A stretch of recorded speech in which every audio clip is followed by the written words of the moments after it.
Hello and welcome. This is a drink called how to make iced Coca Cola cherry natural flavor.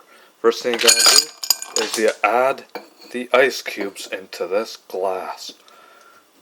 And then you open up this cherry natural flavor sparkling water, you pour it into this glass, and last but not least, you open up this can of Coca Cola and you pour it into this glass.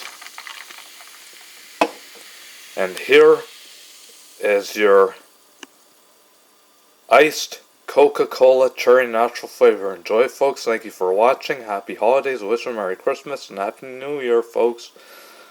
Thank you for watching.